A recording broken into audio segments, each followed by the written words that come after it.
If you're shopping for your benefits or you want to get a new PEO, this is the template that helps you go through your timeline, the checklist of documents that you need to have, and give you the expectations of what to expect throughout the process.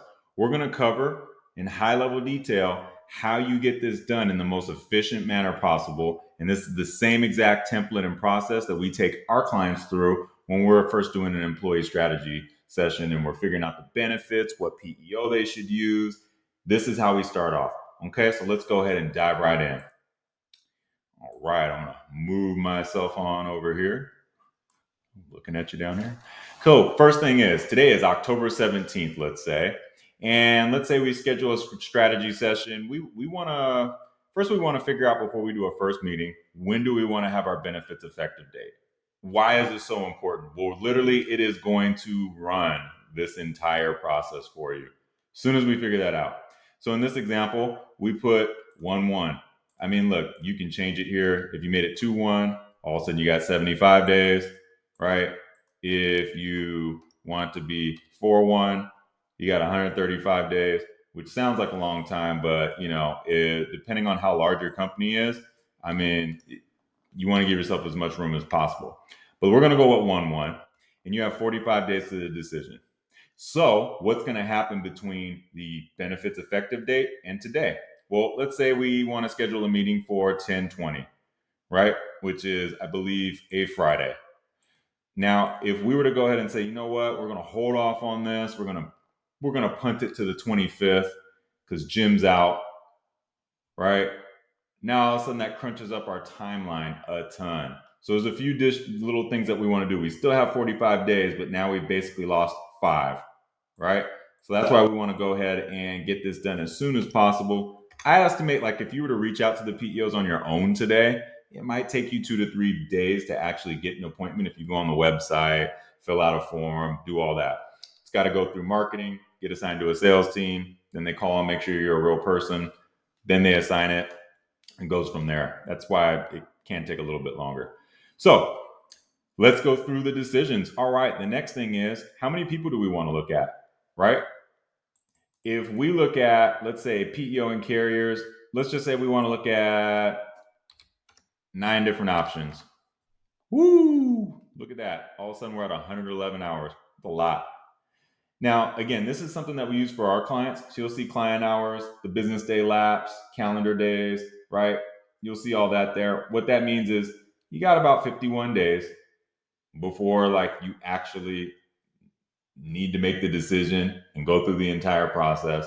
The business days, that's there because not everybody's working on the weekend like we are, right? And then how much time do you have to put in? And again, this is more like if you're being guided by an expert or somebody who's been through this process, it's not going to take you quite as long. But let's just say you got 3 PEOs you want to look at. Let's go through the phases. So you want to know that you have 3 PEOs you want to look at. You're going to do first meetings with them.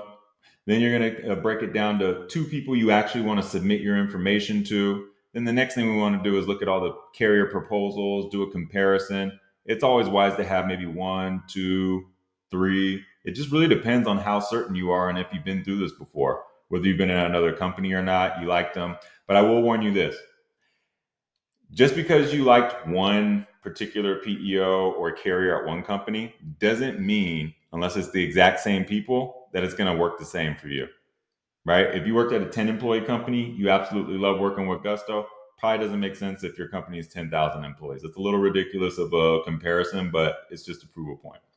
So what phases are we going to go through? The first phase is we want you to look at yourselves. So we're going to go through discovery and internal alignment. So what does that mean? So the first thing we want to do is have a first kickoff, right? We want to talk about in this kickoff, well, what benefits do we have in place now? Why is January the time? Does it still make sense for us to do January? Is it the busiest time of the year for us? Do we maybe need to think about, well, if everybody's super busy, worried about work, deadlines, end of the year, end of the month, end of the fiscal, all that stuff is happening, say you're in retail, then maybe this is just not a good time. Maybe we need to move the benefits open enrollment season to April. Maybe we do it in March. Maybe we do it in June. That's something we want to look at. We also want to say, hey, based on our last renewal, what was it? Was it 10%, 24%, 15%? Was it 2%? What's working, what's not working with our plans? What are we doing with our strategic workforce plan? So that's all the stuff you want to go over here in that first kickoff. Then the next thing we want to do is we wanted to have access to the data, right? So when you look at this, we'll go through this real quick. Again, this is something that we do with our clients.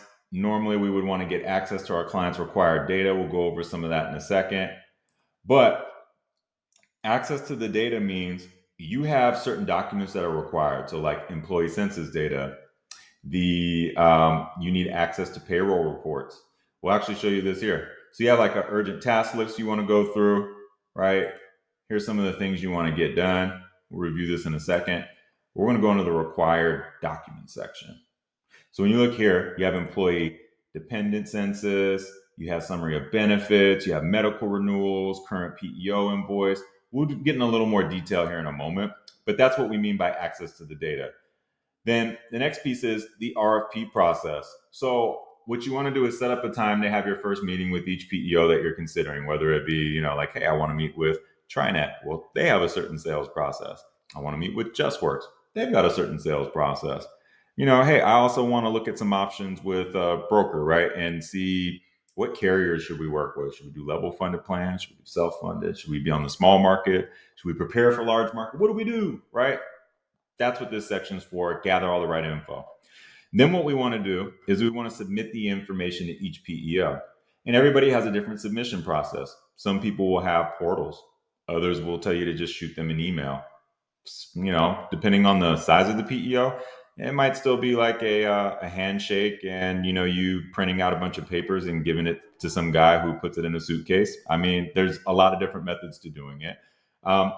You just want to have all these documents prepared. And again, you're sharing your employee sensitive data. So you want to make sure you're working with a reputable company and a reputable service provider. You have to have that trust.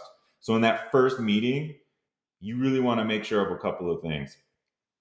Is the PEO a PEO you would want to partner with? The reviews online, here's the truth. Nobody likes their PEO so much that they say, I love this PEO. They're doing a great job. Let me go online and write a great review. Usually if you mess up on payroll or benefits, the first thing you want to do is go online and write a bad review. So these like G2 reviews, what people are saying online, take it with a grain of salt and work with the professional and they'll help guide you, because really it's all about how do you guys want to work? What's the conversation that we had in this first discovery and internal alignment call over services that we need? How do the employees need to communicate? A lot of details there, right? But when you submit this information, look, it's never perfect. So there's a couple of phases. There's the initial RFP gather, which we'll go through here. And then each PEO is going to have a little bit of a different nuance where they say, you know what, we need a little bit more information on, we need a utilization record. How do you guys actually utilize your plans? Or we need your renewal. Why is that? Well, it's because the carriers that they're working with are underwriting the deal separately from the PEO, or internally, the risk team is actually trying to assess, how do we price these people? How do we price them? Because the pricing is super important. They want to look at how much do they estimate you're going to have in claims versus how much you're going to have in premium. And the way that the PEO is able to make their money and offer benefits at scale is they have to manage the claims to loss ratio, or the premium to loss ratio, right? So they want to look at your group. They want to see what age you are. They want to understand your demographics. They want to know what part of the country you're in so they can map out the different networks. We'll go over that stuff in a moment, but don't be frustrated if you spent all this time gathering the RFP info, you submit it to the PEOs, and they come back asking for a little more information, right? Sometimes it's the rep, sometimes it's the carrier, sometimes somebody forgot to ask for something. That's why it's best for you to be organized and have all this information ready to go. So you'll also get an email generally from like our reps, who, by the way, like if you guys do want to work with the cream of the crop, like the best vetted reps in the industry, each PEO generally assigns your broker, if they work with the PEO, some of the best people in the company, right? So like our team, they usually get this right. But again, like they never know what the underwriter team is going to ask for, or the risk team, if they call it that. But you will get an email that lets you know you've completed all the information. If you're submitting it in a portal, it'll end up giving you like a green check and letting you know, hey, you're all good to go. Then at that point, it's a little bit of a waiting game, right? So you're going to see here too, time days lapse, right? So it might take you a day, maybe 2 days to submit the information. And then once you get the information completed, there's a 10-day lull, right? There's a 10-day lull. And one thing I will say that we do on our side for our clients is we tell them we're not doing a technology demo until we are assured we're getting pricing. Why? You can get declined. Sometimes people get declined for underwriting. Hey, it says like, hey, they declined a quote. Your group just, doesn't make sense for us right now, but we can carve out this and carve out that, right? You don't, if your goal is to go in there to get better benefits and they're not going to offer you benefits, then why do I care to look at your technology at all? So that's why after the RFP process, you submit it, you wait, and it could be up to 10 days. I am finding the PEOs are getting much better, and I'm seeing some of the larger ones. Like I know, like if I'm working with a group and they're in a small group, and I send this off to say like Rippling, JustWorks, TriNet, GNA partners. If I send it off to my reps, they sometimes get this back to me in 1 to 3 days. I mean, it's pretty sweet on this side. And look, like this part is the most crucial because a lot of people they try to withhold information. This is what ends up making you have high renewals and unpredictable costs, right? Because you're sending in a little bit of like, hey, let me give them my information, but I don't want to give them my renewal. Well, if you had a high fluctuating renewal and you have pretty high claims and you're on like a open market plan where it's level funded and they'll find that information, it's almost better to see the PEOs that price you in a way where they're not putting the rest of the pool at risk. So the more questions they ask you in the RFP process, request for proposal, in that process, the more questions they ask, your smile should just get bigger and bigger, right? Because they're showing you that, hey, they're the ones that want to make sure they're not just letting anybody in the pool. They want to make sure they have great rates year over year. There's some PEOs that have really suffered, and it takes years for them to recover with the carriers because they basically put people that just don't belong on their medical plan in the pool. So this process is probably the most frustrating. And the next piece is depending on who you work with, the financial analysis and negotiations, right? That's the next big piece. So you're going to get like a first pass. That's kind of what we think about it as. You get your admin fees, your medical, your workers' comp. If somebody's coming in and they're just giving you like, hey, we're giving you all of our discounts on admin fees and all that, well, then that's kind of like I don't know. It's like kind of why? Why are you giving us all these discounts? Is it because you're lacking in sales right now? Is it because there's an issue you're having? Like, is there something that the world knows that I don't know? Why are you just giving this away? Because the PEOs, they come up with their pricing for their admin. And honestly, it's worth it. If you've ever, trust me, like as a broker, I've broken apart doing Cobra, doing the FSA, doing the HSA, doing Section 125, and then doing a ERISA wrap document. And there's so much work involved in managing all the little pieces. And I'm just talking about some of the benefits. I'm not talking about 401k, having the ERISA bonds, having the all these different things that you need in order to manage these different benefits and stay in compliance with IRS, with the state, with local. There's so many different things you got to do. So somebody comes in with hot sales breath and they're just like, hey, I got a discount. You got to do this now. Beware. Like, right. We want to step back. That's another reason why, like, if you do work with somebody who partners with PEOs, they can help protect you from some of that noise. Now, some of the information that you're going to want to look at. If you're a tech company, workers' comp is not going to be that big of a deal. It'll be like $5,000 to $10,000, maybe even $20,000, $30,000, depending on like the size of your group. But I think about this as almost more of a pass through. Even if it was 10%, it's like plus or minus $1,000. That's not the more exciting part. The more exciting part is, what are you going to do for my insurance? What type of benefits are you going to give me that allow me to have access to Aetna or UHC or Kaiser or both, or Blues, Florida Blue, access to carriers that I normally would not have access to because I'm a small group and because maybe, hey, I don't know, I'm a multi-state employer, I'm in so many different states, I don't know who wants what where.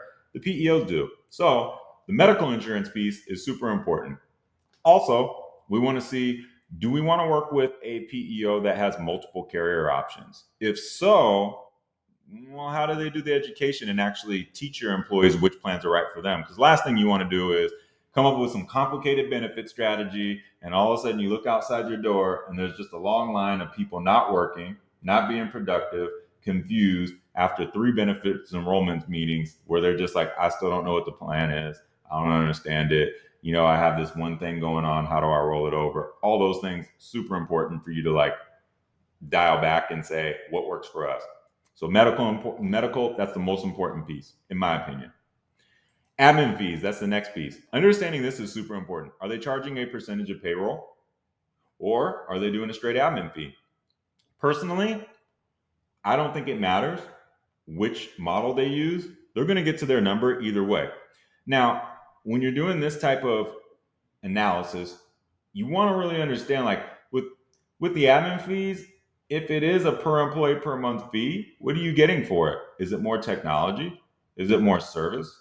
Is there service items a la carte? You'll start to hear some of these proposals. This is where the sales teams, they start to get a little bit slick and they start talking about what the competitors do.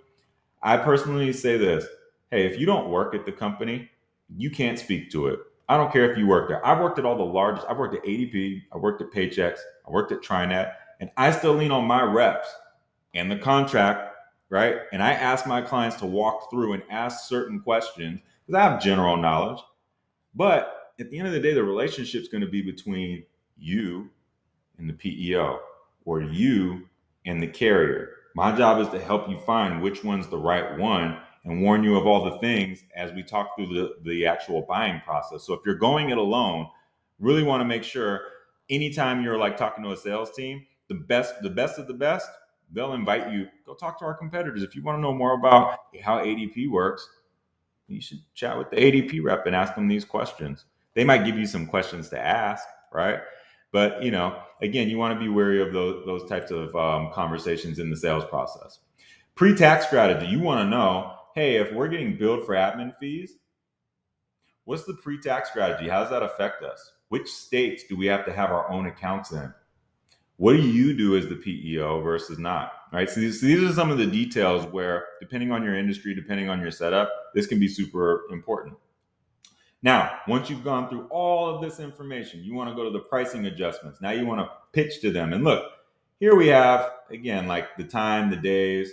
This is one day you should go through this. This is your meeting with your sales rep and maybe even their manager, or maybe your manager, the broker, and the sales rep. Personally, our team, we do this with our clients. If they ask us to do it for them because we're their brokers, then we'll let them know where things are at and give them an update, and you can be as involved as you want to be. But in the background, a lot of things are happening, right? We want to look at more information. How do we benchmark against the other vendors? If it's Blue Shield or say Aetna you want, and the PEOs have Aetna, are we higher, lower than the open market rates? What do the plans look like just on the small group, just so that we have the law of averages, the law of large numbers in our favor? That's how insurance kind of is built. So then are we over under? Does the PEO even make sense? Because again, if our goal is we want to get better benefits at a better cost, and it's more expensive on the PEO than it is on the open market, then you're not really getting that. Then it's streamlining benefits operations. Then it's streamlining your ben admin system. Then it's, hey, there's other things in the PEO we think are important to look at, and that's going to dictate what we negotiate on, right? So let's go down further. The next thing you want to do is you want to have another internal strategy session, discovery and internal alignment number 2. Second kickoff. So you want to talk to the team. You want to say, hey, what did we learn? I'm telling you, what any company we work with, it's like a snowflake. You never know what you're going to get. You have a hypothesis. You think like this is how it's going to go. You go through this process. Some end up surprising me. I have some people who Q1, oh my gosh, terrible rates. Almost like never wanted to quote with them again. Q2, same thing. Just, like what is going on here? Q3, all of a sudden it's like, geez, man, these are the best rates I've ever seen for UHC. Everybody should get on this. These are the best rates I've seen for Blue Cross. You know what I mean? Like, it's just like, you never know what you're going to get. So it's very important to take your original hypothesis that you have and have a second alignment meeting after you've done the financial analysis and gone through your negotiating. Hey, like you give back an answer. Hey, we'd like to see the pricing go here. Another reason you want this to happen is because you want to start to think, okay, we want to move this process along. Should we schedule a demo? Who needs to be on the demo? The financial analysis committee that you have for your team might be different than the end users in the tech demo, especially as your organization gets larger. So an example might be if you're a 50 employee company and right now you don't have an HR person, your CFO and COO kind of manage HR, or you have like an outside HR consultant. This is when you would want to know, okay, well, who's going to handle what? Payroll process, then admin stuff, onboarding clients, employees, onboarding, offboarding people. Who does all those things? You want to make sure those people are here. Also, if you want certain things to integrate, there's people who spend tons of time picking out their 401k provider or tons of time picking out something very specific to their industry, right, as a benefit. And they want to make sure that the API is installed, right? Because maybe your payroll company that you work with, say it's like Gusto or Paylocity or Paycor, those folks have great APIs that go in and out. So you want to make sure, hey, does it actually integrate with the PEO product that we're looking at getting? It could, but you got to ask. And you want to know exactly how. So maybe you also want your CTO in there. So this meeting could require a lot of internal conversations again, which is why you want to have this meeting. And then also you want to make your first cut because you don't really need to see every tech demo. People are going to start to weed themselves out financially and based off of the iron triangle here. So that iron triangle for us in PEO world is, does it meet our budget? What's the quality of service and technology that we want? And can they meet our timeline for when we want to change? Right? There's some PEOs that are going to say, hey, we only do renewals January 1st. We only do renewals July 1st. There's other ones where every month that you decide to go on with them, that's your renewal date, just like out here in the open market. There's some that do it quarterly. So if you start Q3, then July 1st is your new renewal date. Right. And also you want to look at, hey, when we're looking at our renewals and we're extrapolating this out over 2 years, 3 years, because we want to have a full insurance strategy. We want to make that decision of how does the cost and all that stuff play into our game plan for 2-3 years out. And again, we want to do all this before we do the demo. Otherwise, you'll be sitting there for 90 minutes with, I don't know, I put an hour on here, but really they're like 90 minutes when you start to get into certain levels of detail. But imagine if you went on 6 of these, that's 6 hours. And you need to go, you need a break in between and all that. So it's almost a whole business day. So if you have 5 people that need to be on that, you basically have 5 people at, I don't know, say 200,000, 150,000, even 100,000, right? It's almost like, costing you $5,000, $6,000 just to go on a demo. Is that worth it? No. That's why we want to make sure we vet it out first. So again, the proposal phase for clients. This is when we want to schedule our final vendors, right? We want them to come with their best and final offer. And when you schedule these final vendor calls, not only do you want the proposal, right? You want the proposal, but you also want to establish the implementation timelines, right? So if you want to get in 1-1, that's our goal, 1-1 up here, you need to know what resources you need to allocate in order to properly onboard that PEO. And we'll go over the implementation timeline here in a minute. But, once we look at that, we also want to ask and see hey, are we going to be able to make a decision right on that proposal call for a PEO or for benefits? I don't think so. Why? Well, because even though they want to press you and say, hey, we'd love to work with you. What do you think? Oh, we like it, all that. If they want to say, hey, well, let's go ahead and get the agreement signed today, I don't think that makes sense. Because at this stage, you generally have seen the pricing, but you haven't seen the service agreement. You want to make sure with the service agreement that you understand some of the legalities of the contract. If you've never been on a PEO before, what does that mean as far as going on a PEO from being off of it? Or if you're coming off of a PEO going out to, a new contract with the open market payroll service, right? What's the difference? Who's responsible for what? Because the first thing that's going to pop up in the implementation is not only just who's taking care of the old employees who are on COBRA or winding down that plan, the payroll taxes. Oh, if you're in multiple states, you have 40 people, you have 20 different states, which now happens a lot, right? Especially with these SaaS companies or multi-state employers. I mean, that's a lot of time and energy you have to put in. I mean, I don't know if you've ever like had to call some of these states up, but like for instance, like Ohio, different than California. Washington, monopolistic state for workers' comp, payroll taxes, it's paid differently. Um, Florida, all these different state websites, they're all different. They all have their different little quirks. Who's going to help you out? Which states are client report states or PEO report states or both? You got to know these things, and so does your implementation team. So you'll probably want to quiz them as well in this process after the proposal.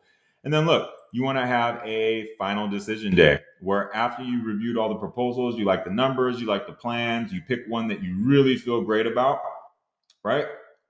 Now you want to make a final agreement.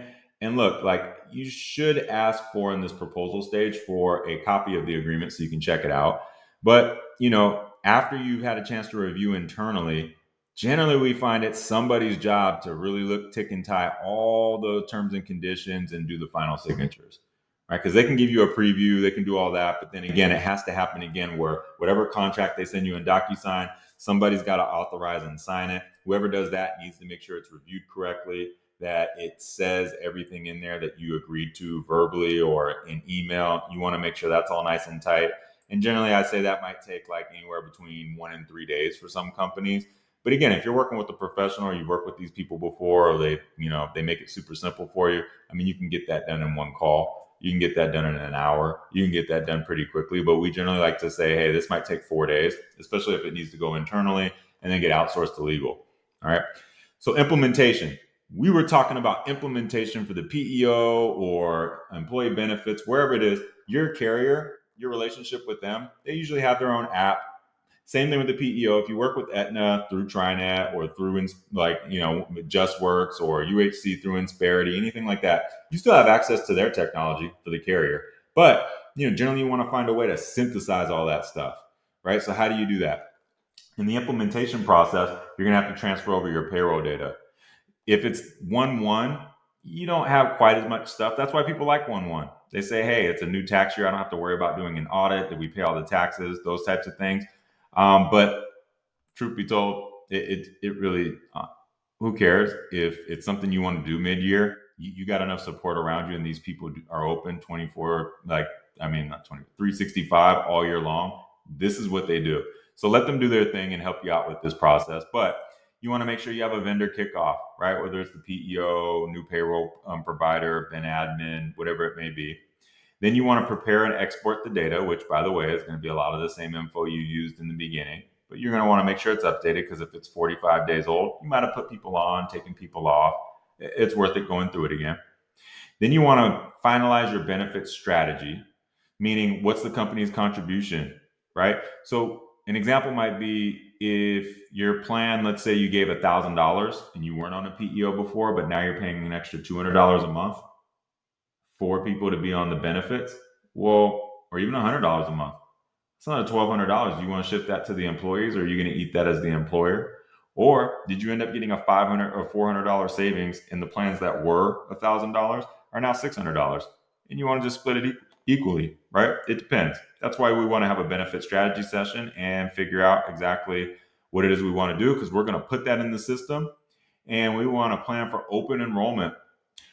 You do want to spend a good amount of time planning for open enrollment, figuring out how it's going to go down, because whether you come off of a PEO, people's expectations might be a little bit higher. Maybe the technology is not as robust, or you're stepping into a situation where now you've added not only health, dental, vision, life, accidental, hospital indemnity, 401k, FSA, HSA, all these different things. You got to plan for how you're going to educate employees on this fantastic benefits program that you just threw out there in the world. You don't want to just go into the open enrollment meeting and just do whatever, right? Oh, we'll just go through the plan. It'll be easy. Why? The more time you spend planning here, the more clear it is, the less time you're going to spend after the open enrollment meeting answering all these questions from the employees. I mean, you wouldn't believe some of the questions that we get. I mean, sometimes like we've had HR people tell us, in the very beginning, as we were, developing our open enrollment strategy, we had some people on board to the PEOs, and it seemed like, yeah, the PEO should handle it. No, they don't always handle it. They don't. Or you may not get somebody who's that great at it yet, right? So you want to make sure you understand what's the game plan. Are you going to handle it internally and announce to your employees what they have, what it looks like, right? Some HR people are brilliant and they're able to get this done. Maybe they even enjoy it. Some people don't. I know for our clients, sometimes they ask us to step in and support, and we basically cover some of the tracks.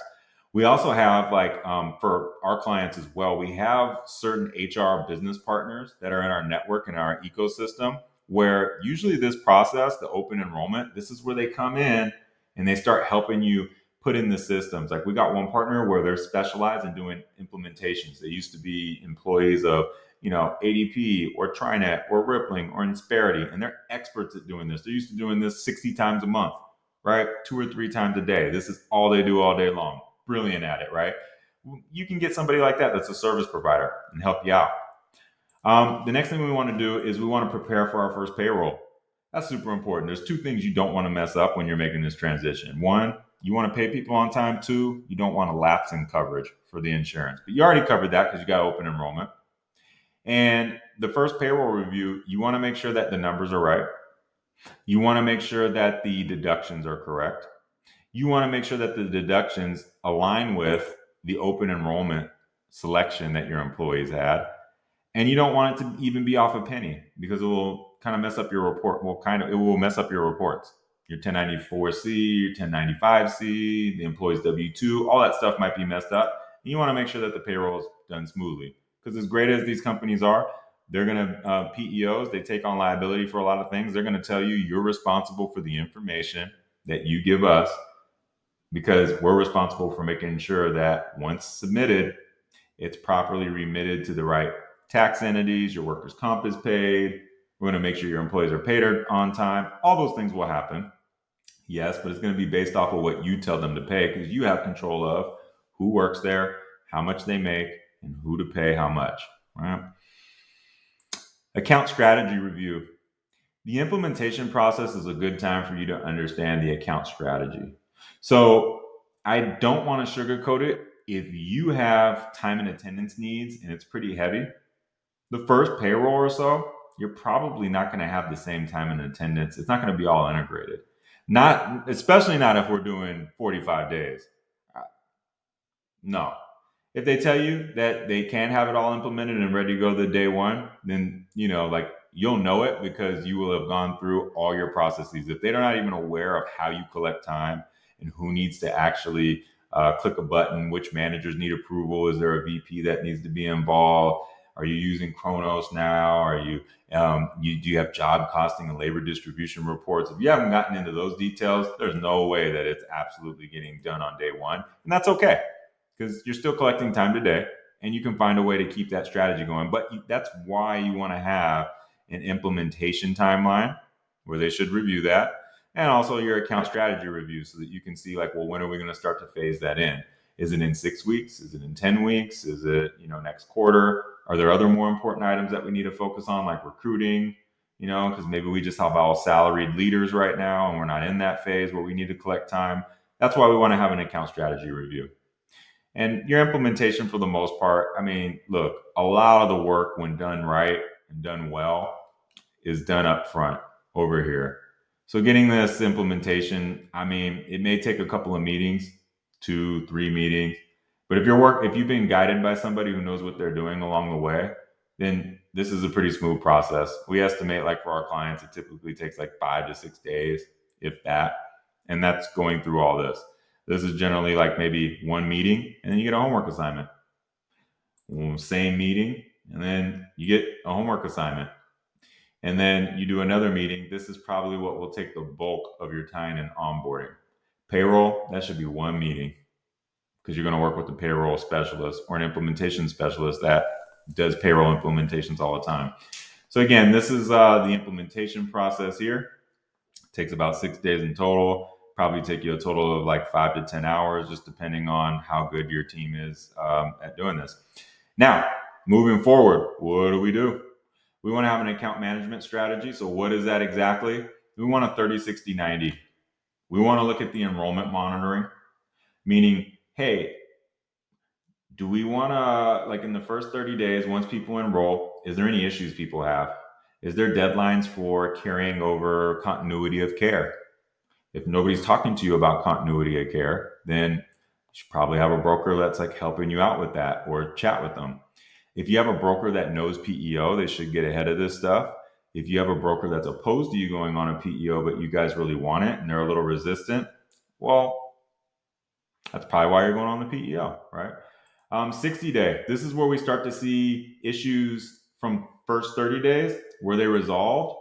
If the same employee is coming into the office, now we need to decide, is this an education thing on the employee side? Is it something that we as administrators did it incorrectly internally? Or is it the PEO is not doing their job?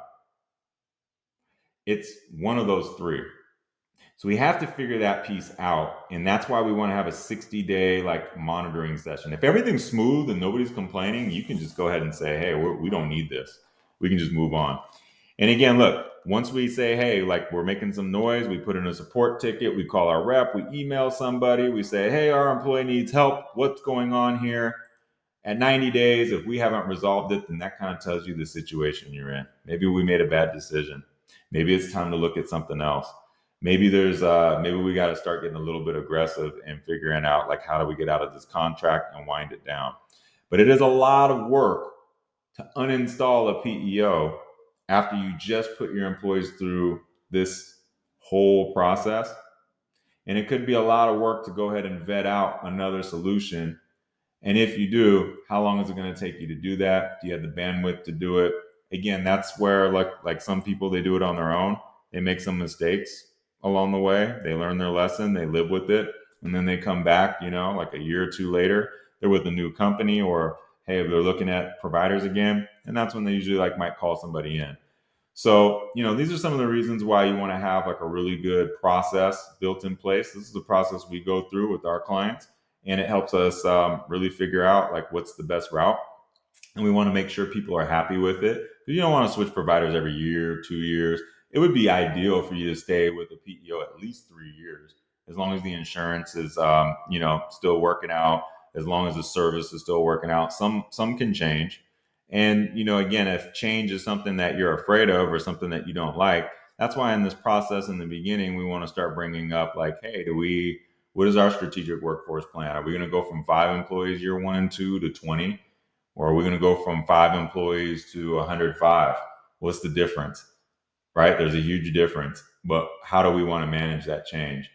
And again, do we want to, if we're changing providers, do we have somebody like a broker that we can stick with, throughout these times? Do they know PEO options? Do they not? Super important.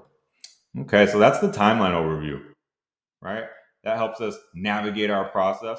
Let's get into some of the more granular items, like your urgent task list, required doc checklist. These two things, they kind of go hand in hand. And we'll walk through some of these other pieces over here in a moment, because they're all connected. So this urgent task list, this is really set up for you to put in the items that you need to get. So as far as like your urgent task list, you're going to have this timeline. It's going to be telling you, I need to get these things done by this date. I need to get these things done in this amount of time. Otherwise, I'm not going to meet my January 1st deadline, right? So what I find is working with clients, some people have access to all the data, but as the companies get bigger, some people have access to the company info, like the tax IDs, the EIN, the state tax IDs for payroll, the workers' comp info. Some of that info is all over the place. So you need to know and plan out with the urgent task list, where am I going to get what information from whom? Right. So that's where you say, hey, what do we need for a quote? We need company info. We need the employee dependent census. We need benefits. We need reports. We need to pick a benefit start date. Right? Is there contingencies? Hey, like, 1-1. Well, if 1-1 doesn't work, can we do 2-1? Is that acceptable? Why or why not? First payroll effective date. Is everybody on board with that? And the reason why you want to make this in a task list is it allows everybody in the committee that you're working with to have access to the same information, so that when it's time to make a decision at the end, we're all aligned and we're making good choices. So again, the way you use this is, hey, What do we need? You want to have your note section to talk about exactly like why is something needed? Because I have had clients before say, well, why do we need payroll information? Well, it's because of workers' comp, STD, LTD, payroll tax estimate, carrier condition for affordability rating. There's a lot of reasons why we need salary. Well, you should note that, right? Because it's that person's job to protect that data and not just hand it off to anyone. So, however your company operates, this task list allows you to figure out how do I navigate and get the information I need. So, this is something that is you may change. It's going to change as it goes along, right? Because the urgencies will build. And you're really going to get your urgency from this required doc checklist. This required doc checklist is, well, here's how it's organized. I have order of importance. You do need all of these items. You do. But as far as what information is the most important to get right and make sure it's accurate, this is exactly what I would say. It's employee plus dependent census. Why? Well, because the health insurance is based off of that risk. All right, so in here we have the required documents, description, the document format, the possible location. And as you go on, there's like locations like, payroll reports. There's, employee and benefits, employee independent census download. There's a few areas you can get that stuff. So that's what that is. But for our clients, like employee independent census. Well, why is that important? On this data is required for medical insurance. It has the salaries in there. It helps you figure out the workers' comp. It helps you figure out the zip codes they work in. Super important for workers' comp. It also helps you figure out what zip codes do the employees live in. Well, what about their kids? Where do they live? Right? We want to map out the carrier networks and make sure that we're not only giving you plans that make sense, but make sure that we're giving you plans that make sense based off of your group and where they are. So that's why that piece is super important. And look, having it in an Excel format versus a PDF versus printed copy makes a world of difference for the people who are evaluating this stuff for you, right? So I highly encourage you, if you can, get this in Excel format. For the medical billing statement with employee details, this is an invoice that you get every month. If you're not on a PEO, you're probably familiar with it, right? It comes from your carrier. It'll also have like the amount of premiums you need for the month or that you owe. That's your billing statement. It also has the employees, who's enrolled in what. If that same carrier has like medical, dental, vision, all those different items, it'll be in there. The most important and why it says medical billing statement is because that's the most important piece that the PEOs are going to want to see. And it's the main thing that they need. For the ancillary services, it's not as important. It's important for your comparison. You want to know, like, hey, what's the difference between their dental plan, our dental plan, their life plan versus ours? But as far as pricing is concerned in this first pass, medical is the most important piece. So you're going to want to give them that invoice in a PDF format. That's what's preferred. Why? Well, because you could manipulate the data and put like, hey, our premium is only $100 per employee per month, right? So if you're on a PEO, what do?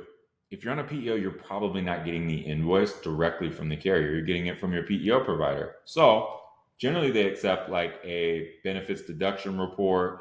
They'll accept an Excel format, right? Because it's a report, but they also want to get an invoice from your PEO that shows the total amount you were billed for that period. Why? Well, because that's what's going to tell them, do the numbers tie out, right? So in some way, shape, or form, they want to know hard copy evidence, PDF. Where are you getting these numbers from? And is this actually what you're getting billed so that we can make the right assessment? Okay. Summary of benefits coverage. I mean, that is that 12-page document you see that has like, it's like white, blue, every carrier provides it. It's pretty standard. It has your copays, your deductibles, it has your formularies on there. You have links to go to the carrier website, some of the employees' rights. And it generally is a PDF that has those little things in there where it says, like, here's an example. If Jane goes to the doctor and she breaks her leg, what's her copay? What is her deductible? If she stayed overnight in the hospital, how much did that cost? And they do that based off of the plan that you're looking at. So you'll typically see that in page like 10, 11, maybe 12 or the last page, depending on the footnotes. But that's where you typically, that's what the type of document it is. The format is always PDF. And you'll typically find that in your Ben admin system. Sometimes it's in your open enrollment paperwork. It can be on the carrier's website, or if you're using the plan that's used, statewide, then it could be, online. If it's with the PEO, you should have access to that, especially if you're an administrator. You generally go into benefits, benefits administration, carriers, and then go into carrier plans. And you may, if the PEO does have like, dozens and dozens of plans, you may need to find the plan name and share that, right? Okay, so medical renewal. If you're within 90 days of the renewal date, so in this scenario that we went through, January 1st, the PEO is going to want to know, hey, have you gotten your renewal yet? Right? The carrier has to release it by 60 days. So certainly if you're in that 60-day window, they're going to ask for it. Why? Well, they're going to ask for it, and the format that they want it is PDF. But again, Excel is acceptable if it's coming from, like, say, your broker and there's a comparison, all that. But it's a letter that you get, and typically it's the rate increase for the upcoming plan year. That's what they want to know. Because if they look at your risk profile and then all of a sudden they see you jumped up 27%. Well, why did you jump up 27%? Because this plan design that you have does not the premium does not cover the type of losses that you have. So if you're on a plan and you're in small group and we don't have access to how you utilize the plan, that's really when it's like very important for you to have your broker involved, your insurance broker. And if they don't know PEO and they're not something they're comfortable with, or they say, I don't like PEOs or work with them, then, that's when it's time to get a little bit, creative in terms of, do I want to work with this broker still or not? Right? Because any broker that is out there in these days, I feel like should at least be aware of PEO, understand the value of it, and not try to steer you from it because it makes sense for them to steer you from it. They should want to explore this and see how they can be helpful. And most will, but not everybody knows exactly how. So when you have this medical renewal, it's going to come in PDF. Some PEOs will accept the Excel version of it. Some will. And look, and that's generally if your PEO provider doesn't give you a PDF version of it. If you're working directly with the carrier, generally they want a PDF version. But if you're working with the PEO, they have to start accepting reports because the PEOs don't give you their master plan or the plan design with hundreds of thousands of people on it, what that renewal is going to be. Right? Everybody, like, it's a little bit different. So if you're in that 60 to 90 day window, you might be able to get away with pushing back and saying, hey, can we just get a quote anyhow? But certainly by 60 days, if you haven't positioned yourself to make a decision, then you're going to have to provide it. And it's likely that your quote will go up, or the PEO may just quote you and assume a rate increase of X percentage. Okay, next one. Our current PEO invoice details. Okay, so this is like the monthly per payroll invoice that you get, and it details the gross wages all the way down to the net. It has the benefits, the workers' comp, the employer taxes, the employee taxes, everything that debits down to, okay, what net pay came out and what was the total amount that was taken from your bank account, ACH. It should all tie together. The reason why the current PEO invoice details are super important is it helps somebody who's evaluating this, especially if it's another PEO to PEO, right? Does this tie back to what you said you were getting billed for your insurance, specifically like the health benefits, right? The PEO invoice will have a total number, and that total number should match back to this number up here. Now, what's the difference? Did you add an employee? Did you subtract one? Did one go on COBRA? What happened here? That's when you're going to start getting those underwriting questions or risk assessment questions. And you want that. Any PEO who goes through the process and doesn't ask you detailed questions, which they're looking to just put as many lives as they can. And that strategy doesn't last long term. We've seen it time and time again where somebody will load a bunch of people on their PEO. They get a great rate from the carrier, but then all of a sudden, oops, premiums versus the losses, it really messes up the claim ratio, right? So that leads me to the group health questionnaire. Not every PEO asks for this. Most do. Most of the reputable ones do. And this is something that generally, they have some general questions.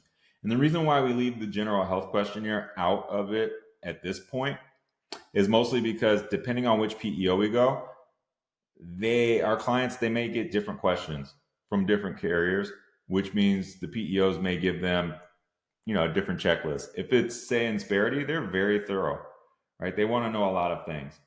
And when you're looking at this, it typically comes in a PDF or it may come in DocuSign, and generally you have to sign it or have somebody who's authorized at the company to sign off on it. And you want to complete, again, right here it says to be completed to the best of the insured's knowledge. Well, that is very important to note. Why? Because for PHI, for HIPAA reasons, you can't go around asking people, are they, hey, like, are you using, this specific, drug, or hey, why is your utilization so high? That's not for you to know, and you shouldn't have that information. So you shouldn't go around asking people. However, you want to fill it out to the best of your ability. In an example I had with with one client where, we shared with them, hey, you got to have this GHQ filled out, and they were actually pregnant, and they said that there was no pregnancies. They were 6 months pregnant, and they knew that they were going to have someone, or they were going to have give birth, and they put that no one was pregnant. There's no reported pregnancies. So it's in a way like they purposely omitted the information in order to get a better rate potentially because they thought it might impact them, right? So the PEO will be able to come back and say, hey, maybe we need to re-rate this group if it's that offset. Now, it doesn't happen all the time, and generally they're pretty lenient, but you want to be as thorough as possible because this is why you end up getting a high renewal, or this is why some companies see like 26% spikes in their carrier invoice the next year on the PEO. It's because you weren't forthright, you weren't honest, you didn't give them the information so that they can make a good business financial decision on how to price you. And that's how you have a better budget. You don't want surprises coming to you 90 days before. Hey, even sometimes 60 days before. Hey, surprise, for the exact same thing that you had this year or worse, or maybe slightly better, we're going to charge you another $200,000. I mean, that's a lot, right? And that can devastate some folks. Payroll details. Right? The payroll details journal with deductions is a very helpful report. In fact, it's something I would say is a great source document. Why? Because it will outline all the benefits. Sometimes it's hard to remember if you have a very comprehensive benefit package. What are we actually giving to people? And if it's a benefit that has anything to do with your total reward statement, this will really help you out in the process figuring out, is my total reward statement increasing because of this change, or is it decreasing? If so, where, and where do I need to make a change or a decision?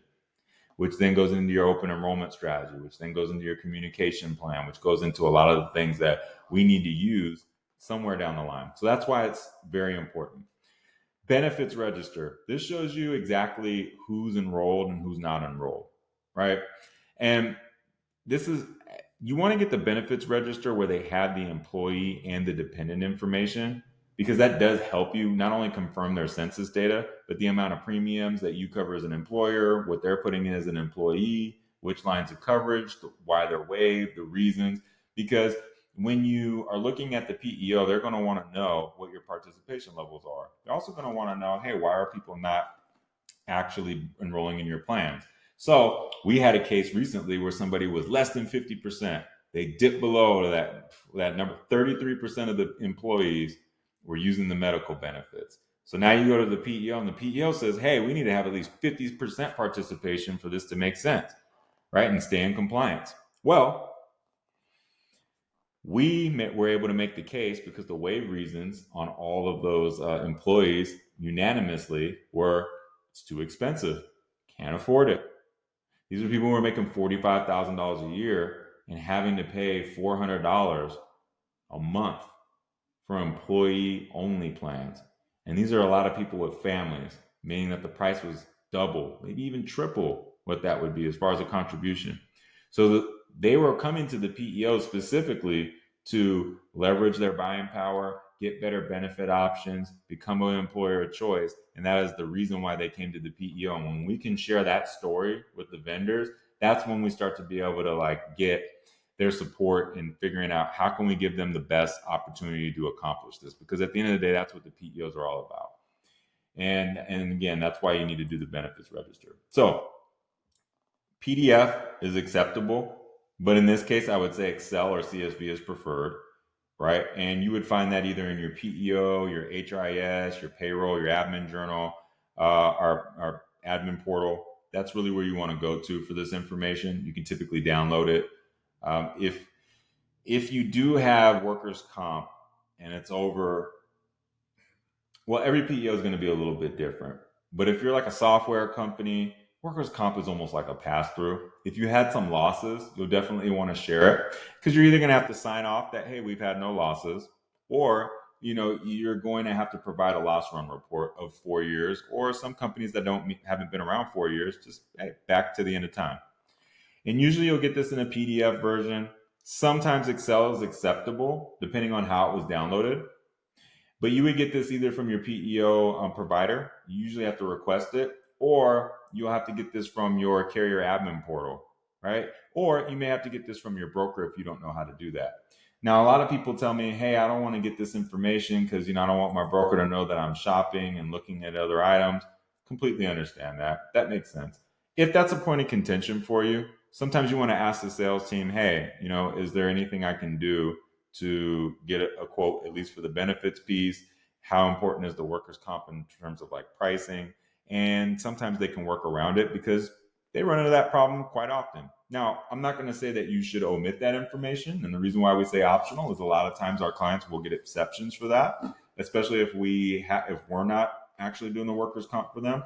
I mean, if I'm ever in that situation as a broker, I would want to know, hey, how can I be helpful in this situation? What information do you need? How can we get it to you as quickly as possible? Do you want to connect me with these folks? Like, what's the best thing to do? Because ultimately, it's your company, it's your plan. You gotta like work with people that you enjoy working with. And if you're looking at other options, then you have to just do the right thing. So don't be afraid to ask for it. But if it is a point of contention for you, then yeah, there might be some workarounds, specifically for workers' comp. Okay. And again, PDF is preferred, but sometimes Excel is acceptable depending on the format. Now, company info.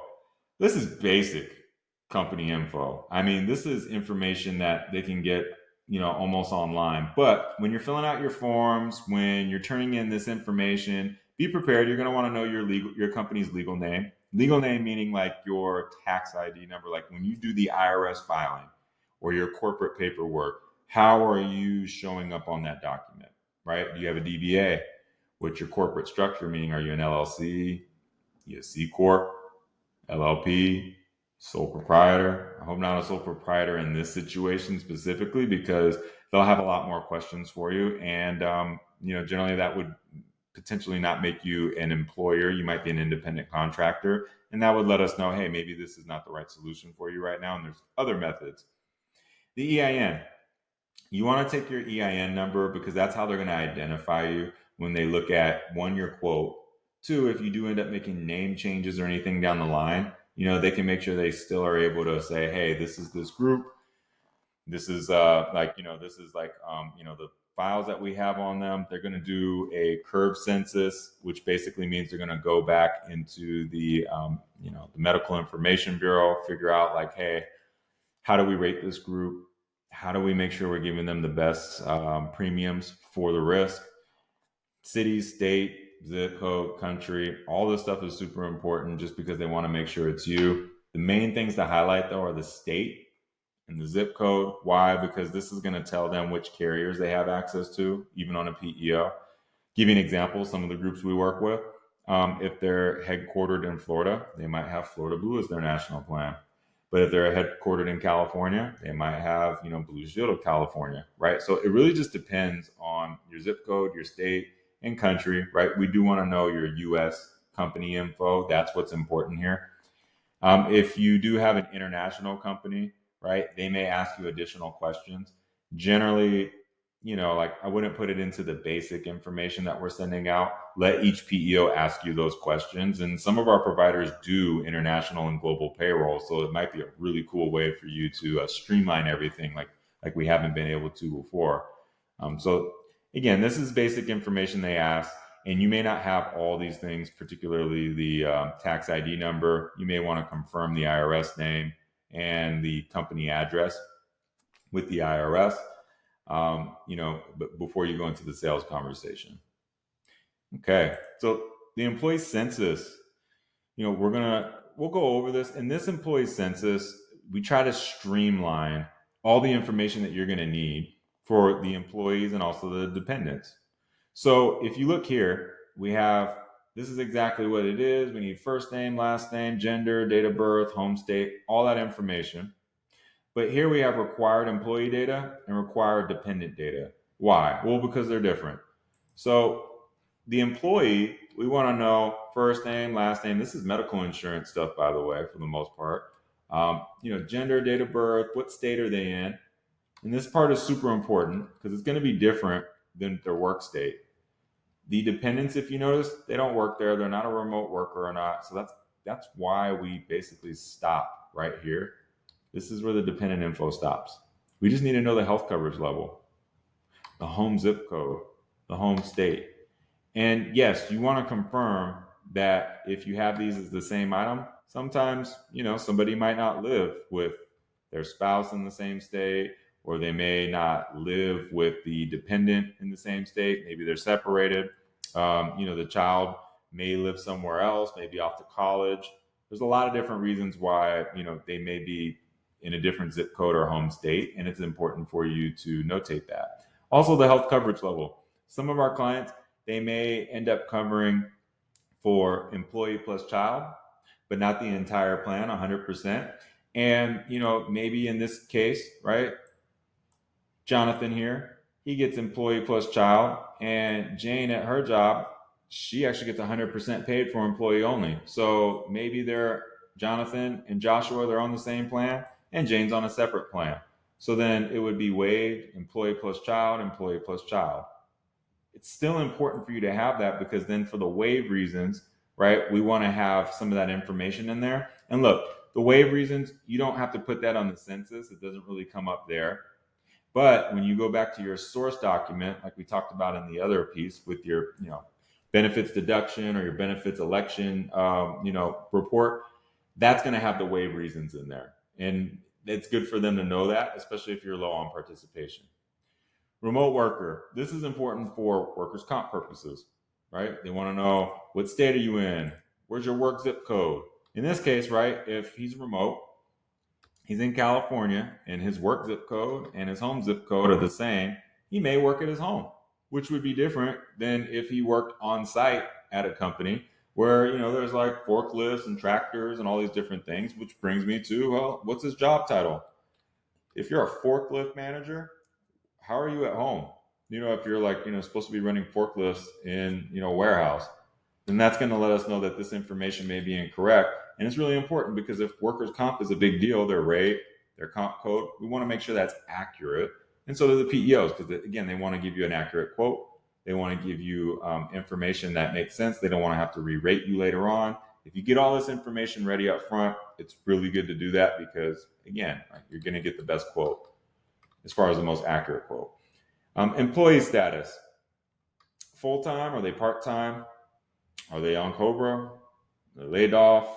What's their status? If they show up on your medical invoice or they're in your payroll reports, the PEOs are going to ask them questions. They're going to want to know because they're going to want to know what you're doing with that COBRA, that person on COBRA. They're going to want to know what the game plan is when, are we absorbing some of that cost?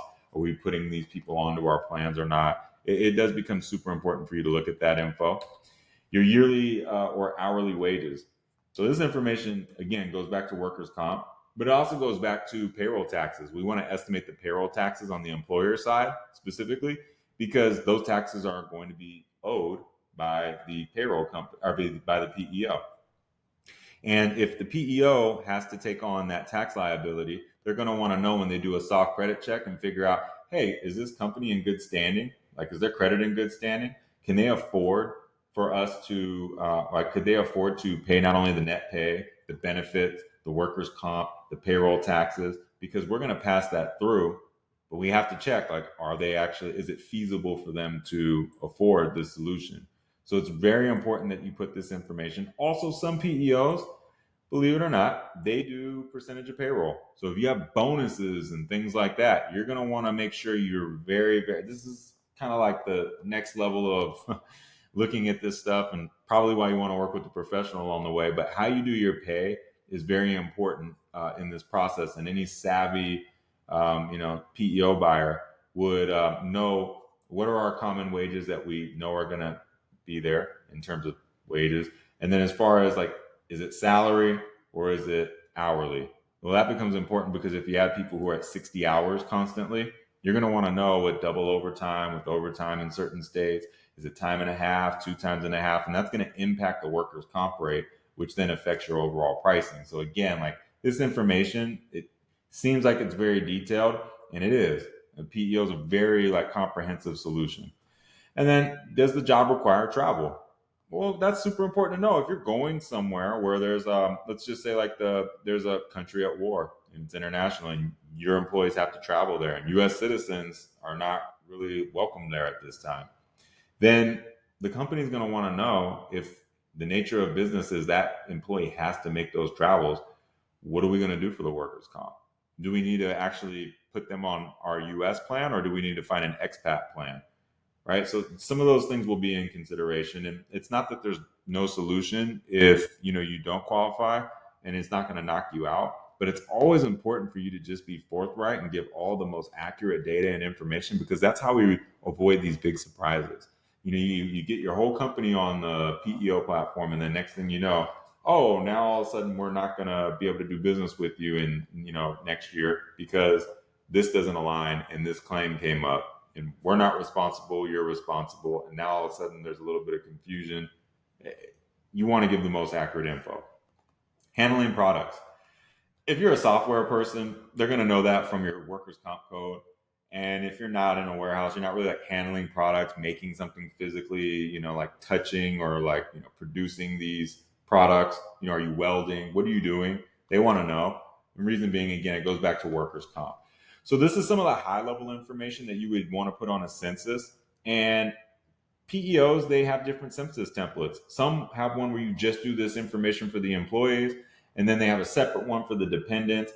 I find, in working with dozens of PEOs going through thousands of different processes, it is best to have this type of format where you have the employees and the dependents in the exact same sheet. It will make it so much more simple for you down the line. I promise, if you put it in different sheets and all that, you're going to feel like you're doing the work twice. That's pretty much what most clients say. And then, so that's like the employee census document. Again, these are like samples. With our clients, we always like let them know, hey, here's the information you have to have. And over here, like these are just samples. So you do want to go ahead and cut those out before we turn them in, if you end up using this template. And the last item over here for this planning document, this is where you would put your source document. You might have like a raw census that you get. That's not necessarily in this format, but we always want to benchmark the census that you download and the information here into what's going to be required of the PEOs. I haven't had any issues turning this census into any PEO unless they've needed additional information that wasn't on this sheet. But again, that's far and few between. The other source documents you want to add in here just as backup, so that in one nice, organized, clean way, what information do we have? Do we need to how do we need to update our timelines? Where can I quickly find this stuff? Is it here, there? You're going to have so many different areas where this information is, residing. It's almost just best to have one solid workbook, and this is it. So, later down the line, when you finish this and you get to the part where you're looking at your PEO quotes, we can get into how you actually do an analysis for your PEOs. And that comes after you've gotten your pricing. And this helps you figure out your budget, right? Whether your budget is already baked, hey, we have X amount of dollars, are we plus or minus with the PEO or with these benefits? Or if we need to just benchmark against the market, we haven't looked at anything for a while, or we feel like we're getting a high renewal, or we've been warned we're going to get a high renewal, and we want to know what our options are. This is the foundation to have a great buying experience and make it smooth as possible for you to go through all those phases that we went through in the PEO buying experience quickly as possible. And look, if you have any questions, you need any help, feel free to reach out to us. and we're happy to walk you through that process. Our clients ask us, to sometimes do this process for them, and when we're the broker of choice, we do. We look at PEOs, we look at the open market, whatever it is they're looking for. And again, this is the process that we use internally, and we wanted to share it with you externally, so that you can quickly navigate it. Because again, we just feel like the PEO, the benefits, they're all a means to an end. We just want to make sure that you have the benefits that you're looking for, and there's a simpler way to do it. And this is what we found. If you have any questions, comments, or concerns, feel free to reach out to us, and we can set up an employee benefit strategy session and see how we can be helpful in any way. All right, take care.